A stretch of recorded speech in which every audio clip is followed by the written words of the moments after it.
ওজন কমাতে বা শরীর সুস্থ রাখতে হাঁটাহাঁটি একটি সহজ কিন্তু অবিশ্বাস্যভাবে কার্যকর উপায়। নিয়মিত হাঁটলে শুধু ওজনই কমে না, মানসিক চাপ কমে, হৃদযন্ত্র ভালো থাকে আর হজম প্রক্রিয়াও উন্নত হয়। কিন্তু প্রশ্নটা হলো, খালি পেটে হাঁটবেন নাকি ভরা পেটে? কোনটা আপনার জন্য বেশি কার্যকর? যারা ওজন কমাতে চান তাদের জন্য খালি পেটে হাঁটা হতে পারে সেরা পছন্দ। এটাকে বলা হয় ফাস্টিং কার্ডিও। সকালে খালি পেটে হাঁটার সময় শরীরে খাবার না থাকায় গ্লুকোজের অভাব হয়, তখন শরীরে জমে থাকা ফ্যাট ভাঙতে শুরু করে শক্তির জন্য, যার ফলে ওজন দ্রুত কমে। এছাড়া সকালে হাঁটার সূর্যের আলো থেকে ভিটামিন ডি পাওয়া যায় আর হজমের সমস্যাও কমে। তবে খাওয়ার পরে হাঁটারও আছে নিজস্ব উপকার। খাওয়ার পরে হাঁটলে শরীর সদ্য হওয়া খাবার থেকে শক্তি নেয়, যা রক্তে শর্করার মাত্রা নিয়ন্ত্রণে রাখে।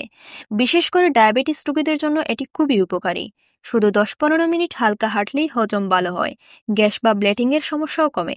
তবে ওজন কমানোর ক্ষেত্রে এটা খালি পেটে হাঁটার মতো কার্যকর নাও হতে পারে। তাহলে কোনটা বেছে নেবেন? যদি আপনার লক্ষ্য দ্রুত ওজন কমানো, তাহলে খালি পেটে হাঁটা আদর্শ। আর যদি হজম শক্তি বাড়াতে চান বা ডায়াবেটিস নিয়ন্ত্রণ রাখতে চান, তাহলে খাওয়ার পরে হালকা হাঁটাহাঁটি বেছে নিন। আপনার শরীরের চাহিদা বুঝে হাঁটার সময় ঠিক করুন আর নিয়মিত হাঁটুন। সুস্থ থাকুন, ফিট থাকুন।